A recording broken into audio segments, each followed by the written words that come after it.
Come on in, boys. How many guys are here? So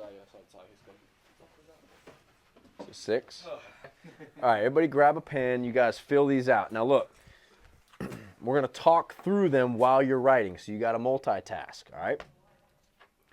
The reason why we're filling these out, we started doing this with the pitchers. And what we realized is pitchers don't know shit about themselves. So we got to learn a little bit about ourselves as hitters. First thing is describe your current hitting goals. Be descriptive. Okay, so those are things that you're actively trying to work on right now, given time of year. Here's a couple that I would have wrote down. 1, make quicker adjustments. Okay, that would be a goal of mine. Okay, as I'm hitting, as I'm working on my hitting game, I want to make quicker adjustments, preferably in game, but just quicker adjustments in general. 2, timing, rhythm,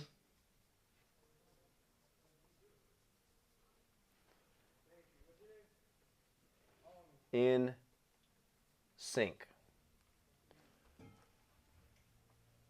If you're hitting in season and you're playing games, your timing and your rhythm need to be in sync. Your swing needs to match that.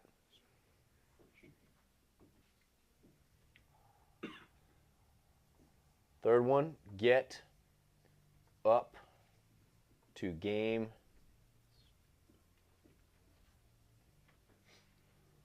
speed. Okay, so I just gave you 3 good hitting goals right there. Now, I'm going to ask a couple of you what your hitting goals are. They don't need to be the same. Tell me the truth, okay? TJ, give me what you have written down so far. Like not leaning forward when I'm hitting, like staying back on the back side. Not leaning forward when you're hitting, staying back on the back side. Okay, do you have anything else written down? That's it? Okay. Josiah. Be consistent. In season, hit above 300. Be a high level hitter. Average low 90s exit velocity, and just be better. Okay, so consistency, hit above 300, high level hitter, average low 90s exit velocity. So you have a combination of metrics, you have a combination of results, you have a combination of intangibles that you're putting together there as a hitter. Yours was mechanical focus, correct? G, what did you write down? Be consistent, adjustable, and powerful. Consistent, adjustable, powerful, okay? What's different about TJ's versus Josiah's versus G's? Mechanical, physical, and mental. Mechanical, physical, and mental, okay? Josiah mental, him physical, him mechanical, him physical. Okay, so mechanical, physical, and mental, good. Any other differences? How about the spectrum of focus? How about the fact that G's was a little bit more broad, be consistent, be adjustable, be powerful? That's kind of broad, right? Josiah's was a little bit more specific, low 90s exit velo, hit 300. Don't lean forward, that's kind of in the middle, right? Stay back, that's kind of somewhat in the middle, but towards the more descriptive part. So what I want you guys to think about, and G, this is for you, right? Those are all good things.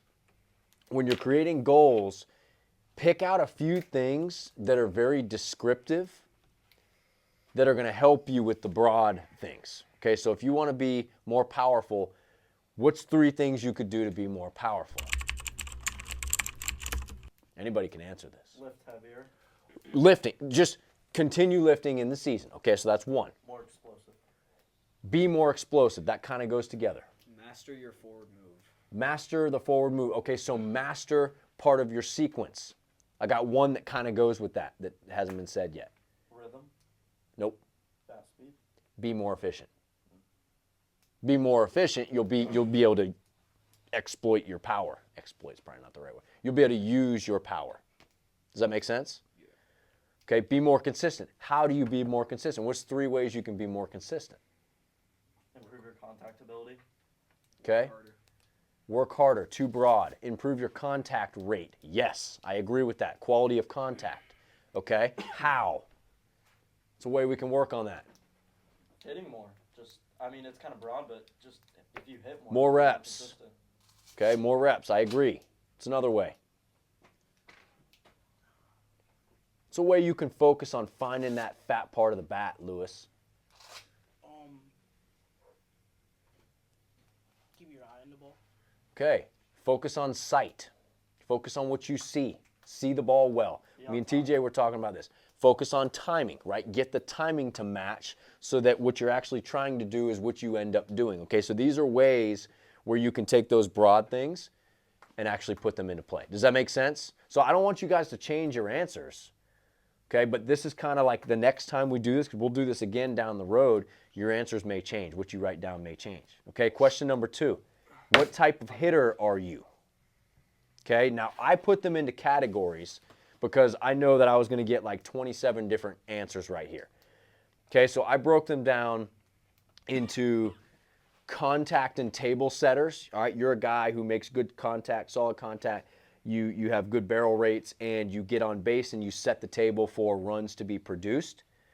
And then another type is the power guys, the run producers, the guys that drive in runs, the guys that go gap to gap. And then I put the third category as hybrid. I said hybrid / OPS guys, right? If you guys know what OPS, on base plus slugging, that kind of hits 2 birds with 1 stone, right? The combination of power and contact. Okay, so circle which one you guys think you are. Go ahead, G. Oh, the hybrid one. G says he's a hybrid. What about you, Robbie? I would say I'm a hybrid. I've Hybrid? been in contact my entire life, but Okay. Hybrid, I'm generating more power as I get older, but I've always been kind of contact. Hybrid. Hybrid? Hybrid. Hybrid. Cool. So everybody thinks they're hybrid. Now, I'm going to ask a question. Seth is going to answer this question. Seth, how many hybrid guys are there in the big leagues? Like true hybrid for the big leagues. Not that many, right? No. Like hybrid guys are dudes like Mookie Betts, where they hit 300. I would say Mookie Betts. Right, Mookie hits 300 every year, hits a lot of home runs. Freddie Freeman hits for a high average, hits home runs. Guy like Giancarlo Stanton, definitely a power guy, not really a table setter or contact guy. So you guys see where I'm going with this? So now, like, again, don't change your answers, but think about how you fit in on the teams you play for. I was always a contact and table setter guy. Always. Every team I ever played on. Okay, I either hit at the top of the order or the bottom of the order. And that was it. Okay, so think about these things. I asked this question, you guys can answer it real quick. It's not really super important for what we're talking about. What position do you play? The only reason I like to ask the question is for you guys that are getting older and you're getting to recruiting ages. Based on what position you play is going to dictate how coaches view you and how much you're going to need to hit. For example, if you're a catcher, you don't need to be super special on the hitting side if you're super special on the catching side. If you play outfield, you need to hit. If you play first base, you need to hit. Does that make sense? All right, next, list your in-game strengths and weaknesses. Okay, so I just put 4 little lines here. Guys, you might have 10 things. What I want you to do is if it's a strength, I want you to put S dash what it is. If it's a weakness, W dash what it is. Okay, list a few. TJ, give me a strength. I said like IQ, vision, something like that. IQ, like hitting IQ, like no understanding situations and understanding how to hit. Okay, so that's a strength of yours. IQ and vision. Okay, I would agree with that. I say you see the ball much better than the average 8th grader. G, give me a strength. It's almost the same as DJ. Smart hitter. Smart. Okay, so I'm going to say IQ again and approach this time. Nice. Can't write. Weakness. Seth, give me one of your weaknesses when you hit. High and in. Oh, that's valid. It's very valid. Up and in location. Very valid. Okay, now, Oh yeah. I'm going to flip this on its head now, fellas, because this is what usually happens with hitting. People like to admit that they're not good at what most people are not good at. People hate to admit what they're not good at if other people are good at it. And if people are super good at things that are just unattainable for most, they're like, oh, well, that dude's a freak. He can do that. That's why I can't do it. You guys would agree with that? Yeah. So let's look at these together. Okay, so the first strength on there is IQ and vision. Who is willing to admit that that is not a strength of theirs? When I was your guys' age, I am willing to admit that IQ and vision was not one of my top strengths. It was probably one of my weaknesses. Yeah, it's probably my weaknesses too. Okay, so G says that's one of his weaknesses too, the vision part, seeing the ball. Yeah. And I ask people all the time, do you see the spin on the ball? And they're like, no. And I'm like, well, dude, there's no way you can hit at a high level then. There's just no way. Okay, so we're going to get better at that. That's why we're going to be mixing BP. We're going to be doing a lot of high spin rate stuff. And I'm going to be doing things to mess with your guys' vision. Okay, bat to ball. Okay, everybody here probably thinks they got bat to ball skills. But when you face high-level pitching, are you willing to admit that your bat to ball skills may not be as elite as you thought? I thought I was a good contact hitter in high school until I started playing every day as a varsity player in Central Florida against the best talent and realized I kind of strike out a lot. For a contact/table setter guy, I struck out quite a bit. I still got on base at a high clip. I still was able to do stuff, but I struck out a lot. That's something I had to work on, my bat to ball skills. It never became elite. It was just okay. All right? Approach. Who's willing to admit that they have a shitty approach? There were times in my career where my approach was so bad it wasn't even funny. I felt like if the ball was anywhere near me and I could get a bat on it, let me just hit it so I don't strike out.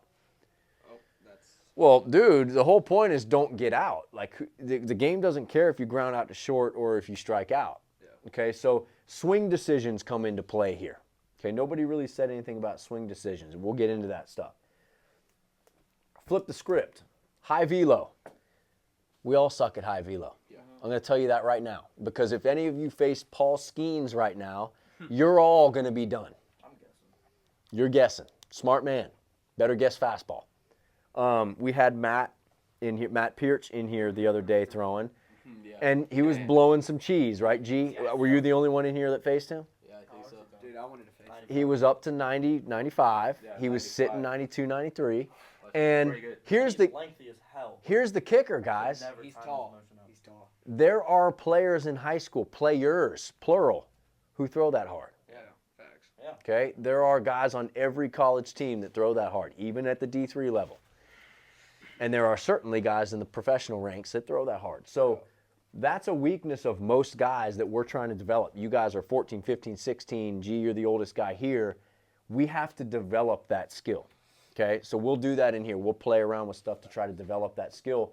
But it's okay to be weak at that, guys. Typically, we can turn that into a strength if we do some of this other stuff better. All right, moving on. How many days a week do you hit in season? Okay, you have choices there. Circle your choices. Okay, choices are 2 or less, 2 to 3, 4 to 5, or 5 or more. Josiah. 5 or more. 5 or more. G. 4 or 5. 4 or 5. Robbie. If it's like high school season, like over 5, but if it's just travel season, 2 or 3. Okay. 4 to 5. 4 or 5. Guys, I think if it's not 4 to 5, you're going to fall behind. Honestly, during the season, if it's not 5 or more, you can't ask to be your sharpest because you need to see balls moving at you. You need to see balls flying. You have to hit. I mean, to find the sweet spot and to make adjustments, you have to do that often. So, like Robbie, you got to find a way to do it in travel season. Now, keep in mind, like travel season, when you might be playing 5 days a week. So technically, you are hitting 5 days. I know sometimes you don't get a full BP session, but you are hitting. Guys, hitters hit. You got to hit a lot if you want to be a hitter. Okay, you can't just do it now and then. All right, last one, and then I promise we're going to get to work. Describe your biggest current obstacle as it pertains to hitting. Be detailed. Okay, pick one. Pick your biggest current obstacle. My current obstacle in coaching you guys is I'm not sure that guys get it.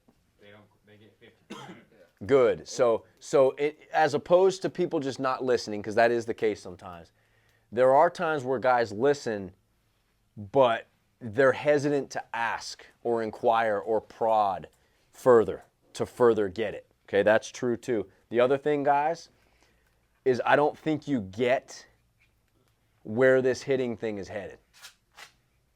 It doesn't get easier. It gets harder. I don't think you guys get how hard it is. Every decade that goes by, hitting gets increasingly harder. And it's going to keep getting harder. People are throwing harder. They're throwing nastier stuff. There's more scouting reports. There's more metrics. All the studies are there on how to get hitters out. It gets harder, guys. I don't know. I get worried because I don't know if you guys get how hard it is. And sometimes I think you guys are too hard on yourself. Don't be so hard on yourself. Every day needs to be work. And after 6 months, you'll be able to look back and be like, okay, I put 6 months of work. I got a little bit better. Yeah. And you keep doing that over and over again, okay? So that's what we're going to leave this with.